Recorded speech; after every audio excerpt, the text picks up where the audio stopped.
welcome to this home edition of Politics Today. And in this programme, we will be discussing the countdown to Freedom Day. And that is Monday, the 19th of July, 2021, when the government has announced that the vast majority of COVID-19 restrictions and our individual freedoms that have been really pretty much limited ever since COVID came on the scene back in March of 2020 are now to be lifted. So we are going to be discussing, is this Freedom Day, or are we going to see more lockdowns, more COVID-19 restrictions in the autumn and the winter? So to discuss this important program, I'm joined by Robin Benson, who's a Christian commentator, together with Michael McCann, the director of Israel-Britain Alliance, and also a former Labour MP.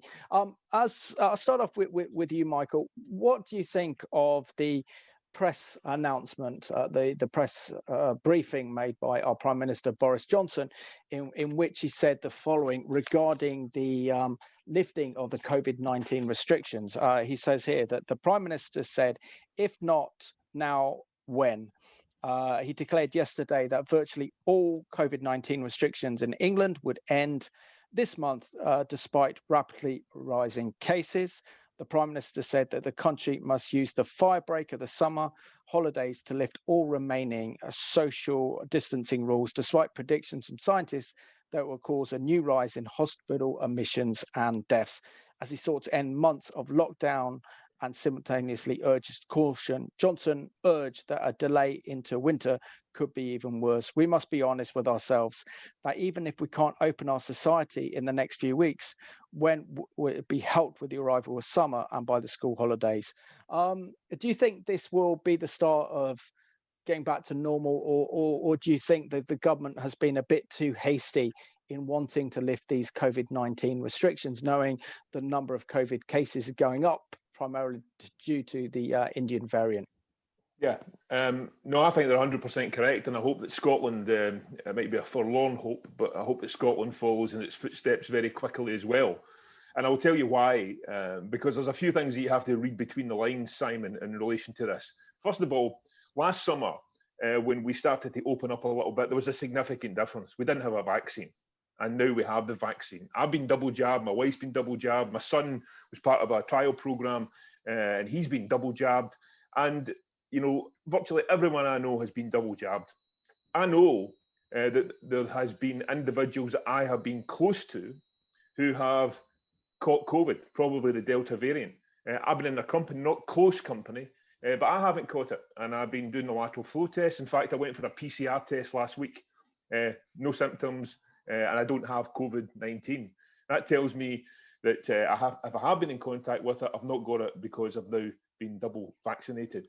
And let me tell you, I've been watching the news and opposition politicians, and quite frankly, they've got the best of all worlds at the moment because they can play both sides in this whole debate. But for the wider benefits in terms of the economic benefits, and for people's health in terms of the people that are on waiting lists, the people whose mental health has been suffering, this has to be the right decision. But here's the thing that isn't being said, Simon, and this is about the fire break point. The reason that they're doing it now, in my estimation, and this will be private conversations politically behind the scenes, is that they know and they expect more people to catch the Delta variant or COVID. They expect the vaccine to do its job and people to be protected from serious illness, but they'll be even further protected if they catch COVID, because then they'll build up an even greater immunity to it. And they'll have done that in the months when the National Health Service is least troubled in terms of being overwhelmed. Yeah. And so therefore, if they hold off any longer and they wait until the autumn or the winter when our weather gets a lot worse, you find that these viral infections that we normally get, like the influenza and the cold, more likely the cold, when those are prevalent in society, COVID-19 is going to potentially flourish again. By that time, we'll have even more people vaccinated. We'll have even more people protected by virtue of the fact that they may have caught it wittingly or unwittingly or knowingly or unknowingly, and they will be themselves immunised as a result of already catching this disease. And what he doesn't want to say is, yeah, some people will die, and yes, some people will go into hospital, but it will be a tiny percentage in comparison to last year and at the start of this year. And by doing that, it's a small sacrifice that has to be made in order to generate the many, many benefits that are generated by opening up. And I can get into a bit more of that in terms of the economic side of it and how people are misusing and abusing the benefits that are being put in place to protect people who have been furloughed and stuff like that. But the government cannot continue pouring billions and billions and billions of pounds down this COVID stank, because the bottom line is, at some point, we're all going to have to pay for it. No, absolutely, and that's such an important point that that the government will have to claw that money back. Whether it's the next generation pays for it, we don't know, but it's certainly important that our government that it gets our economy going, gets businesses up and running, to actually waive the economic hurt and devastation we've seen since March of last year. Robin, what are your thoughts on the announcement that we are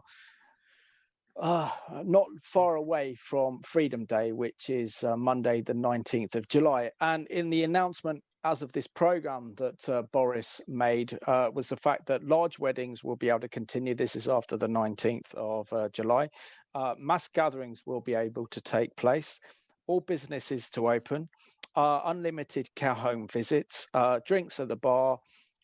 Going maskless, which is seen to be controversial, and going back to the office. But those under discussion are related to the relaxation of isolation rules in terms of flying abroad, the end of school bubbles, and no quarantine for amber list countries. I think the new Health Secretary, Sajid Javid, has announced that if you have the double jab, then you won't have to quarantine for 10 days. So what are your thoughts on the government's response to this? And do you think the government is going against scientific advice?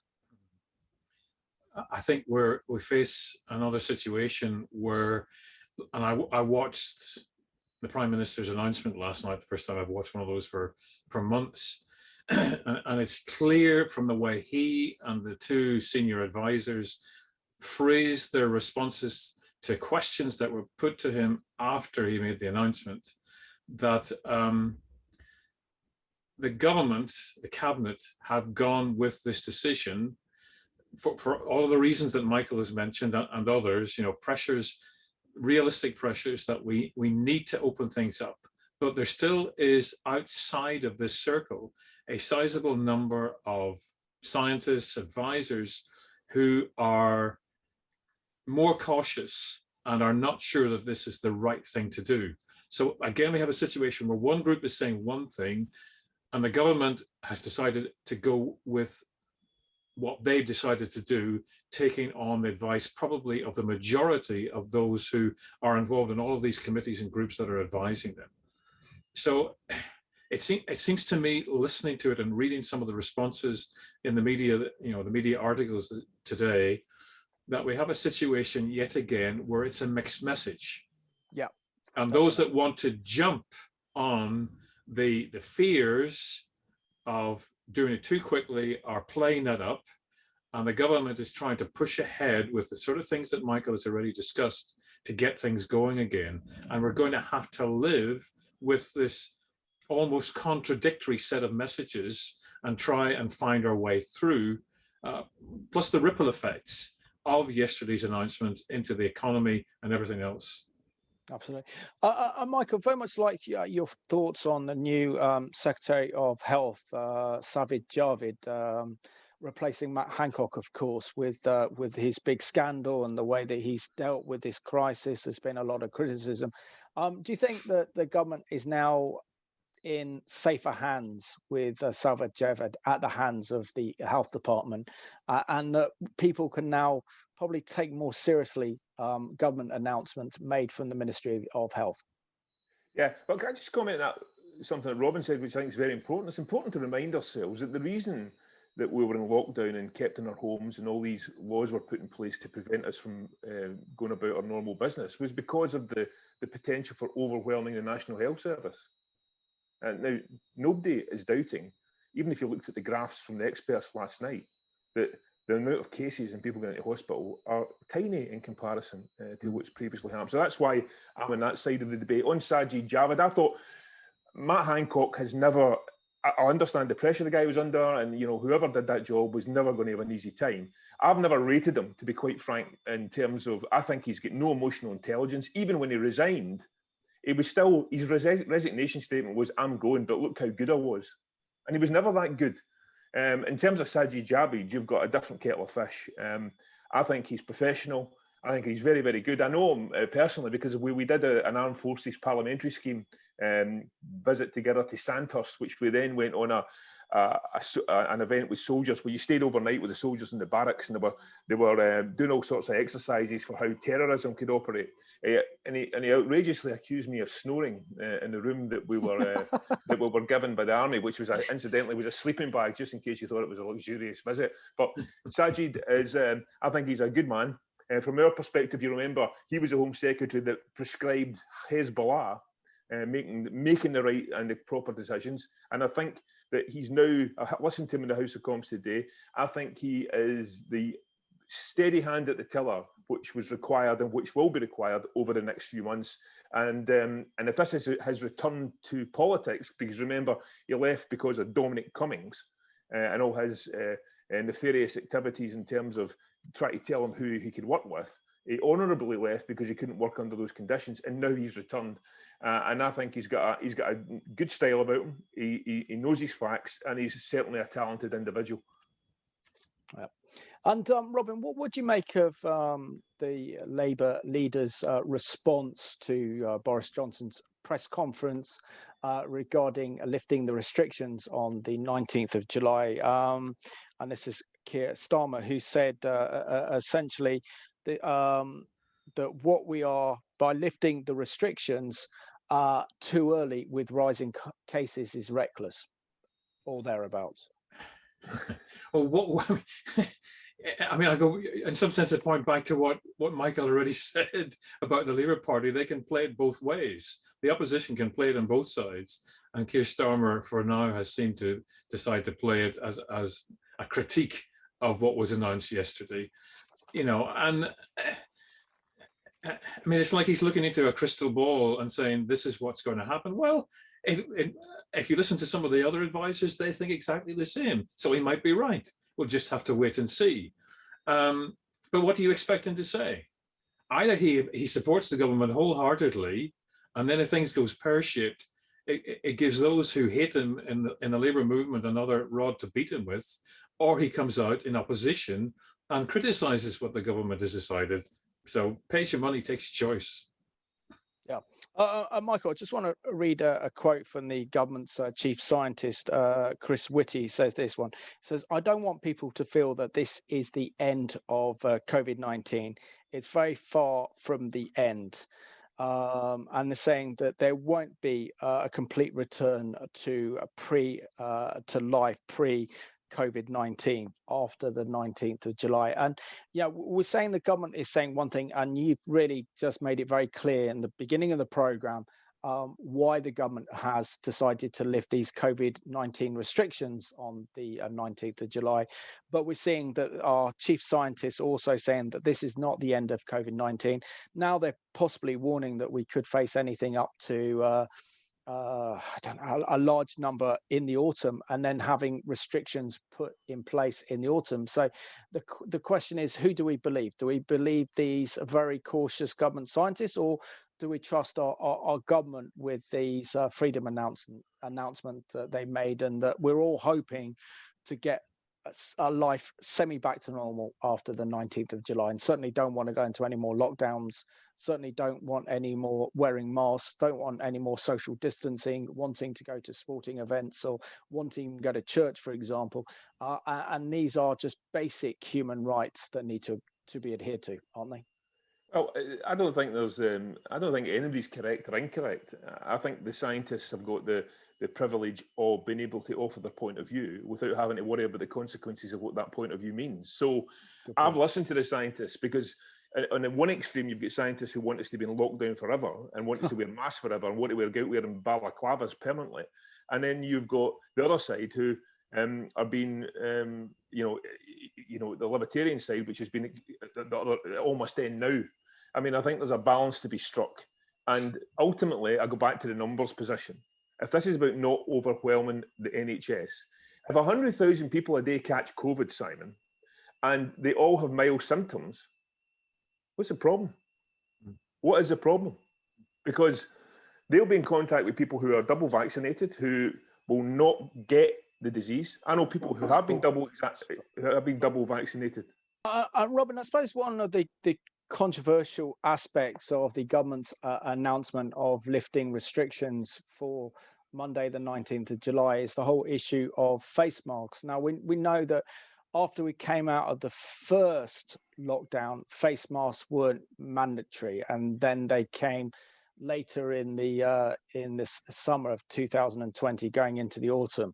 But allowing people to make up their own mind whether they wear them or don't wear them, and they're not legally binding, do you think that's the correct approach, particularly in areas like public transport, areas where there's big crowds? Obviously, I don't particularly like the face mask, but also know that some of them are not very effective, but others are. So what's your stance on whether people should wear face masks or not come Monday, the 19th of July?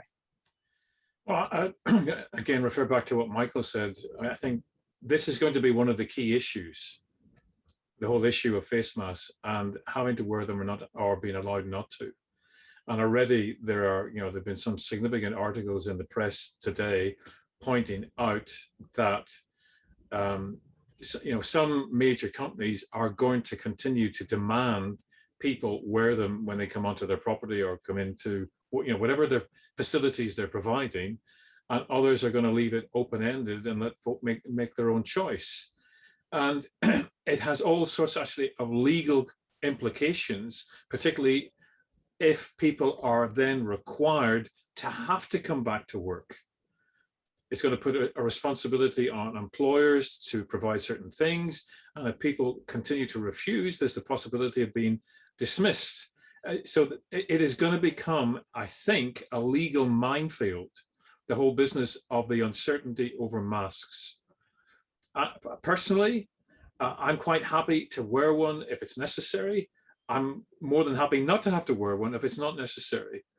But I think, as Michael pointed out, there will be some, pardon the expression, who are so bloody minded that they're not going to wear them no matter what. And it actually is going to create more problems. And I think, sadly, that wanting to appear that things are opening up, this whole area has not been thought through clearly enough. And what Boris Johnson and the others said yesterday was not clear enough. And it's going to cause a negative ripple effect that is going to actually create more hostility and frustration, because there's going to be no set standard of how this whole thing moves forward after the 19th. And Michael, it's going to be very difficult for a lot of people to adjust to these new freedoms come May the 19th of July, particularly the vulnerable, the elderly, those who've been sheltered during this whole horrible COVID-19 period.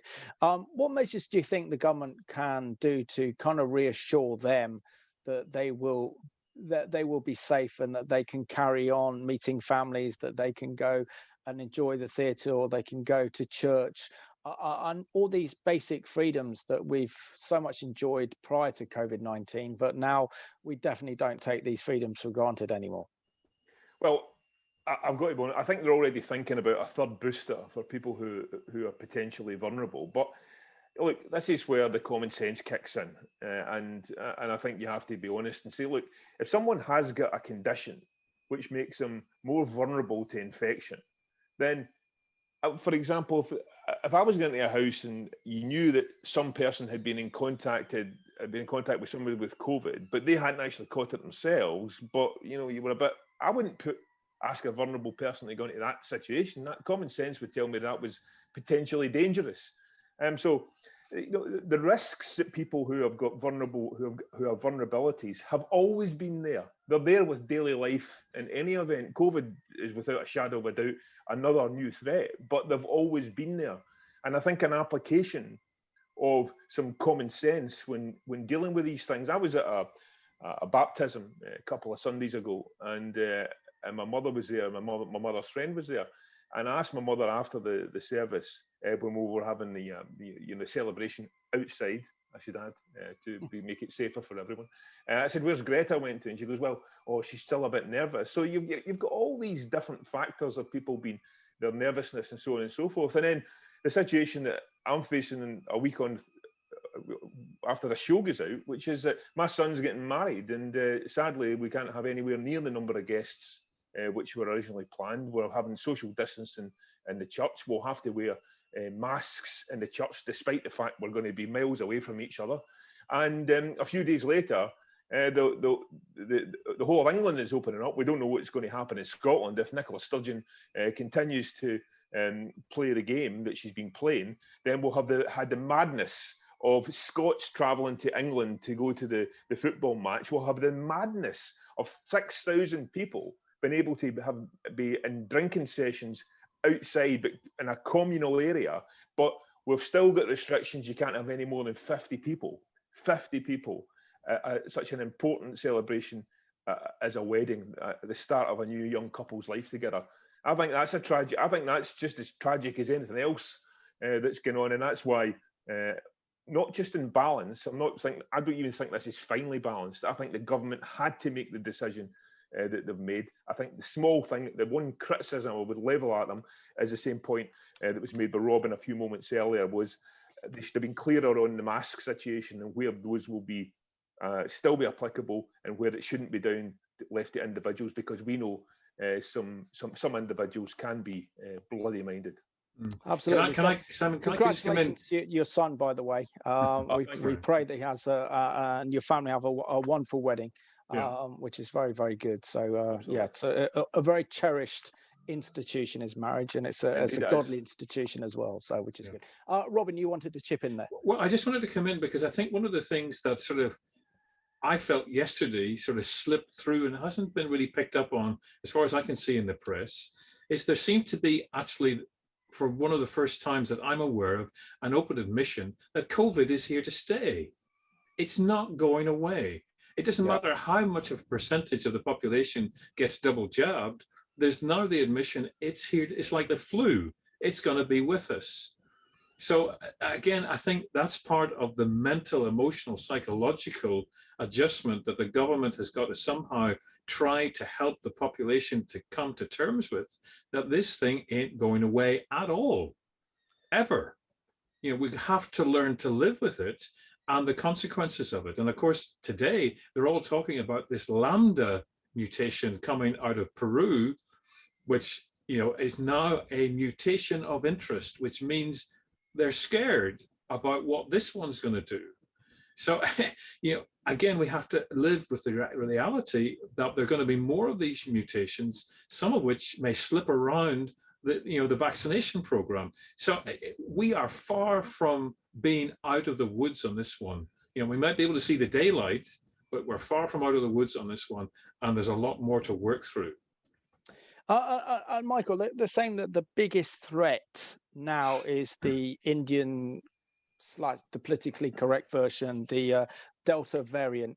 Why they call it the Delta variant when they're quite happily to call it the English variant or the Kent variant or the Brazilian variant or these other different variants, but we can't offend the Indians, so we can't call it an Indian variant. But my point is that Boris Johnson a few months ago, when the Delta variant was at its highest in India, he allowed 20,000 Indians into the country. Now, surely when the government does that, it's going to increase cases of COVID-19, and that variant then becomes the strongest of COVID-19 and just puts everything back by weeks or months, doesn't it? Well, I think the question you have to ask is that, because commentators at the time were saying, is he keeping India open? Because he was just about to go on a visit to India, if you recall, to do business there on behalf of the British government. If that was the reason that he never closed it down earlier, then in my opinion, that's just blatantly wrong, because that should not have been entering into the process of decision making. However, if this is a case of to use Boris's term and how he applies it to someone else, Captain Hindsight, then I think that would be unfair. But until you know what's actually happened properly in the background, I think it's very difficult to say. And anytime I've seen people questioned in this, including the former health secretary, they've been quite robust in their responses, and it's that robustness which would lead me to believe that it's more to do with practicalities rather than any conspiracy theory around Boris Johnson wanting to visit India. We're down to the last 2.5 minutes of the programme. So, Robin, come Monday, the 19th of July, when the vast majority of these restrictions are lifted, or hopefully they'll be lifted, we know that this government can change its mind when it comes to Covid-19 policy. But what are the things that you are looking forward to doing come the 19th of July? To be honest with you, Simon, I'm not sure, because the things that I'm involved with, as you know, are all done over Zoom. And my perception is that the folk that I'm involved with on a regular basis, at least twice a week, are quite happy to stick with Zoom. In fact, some of them don't want to meet physically because of the very reasons that Michael, pointed out earlier. People are afraid.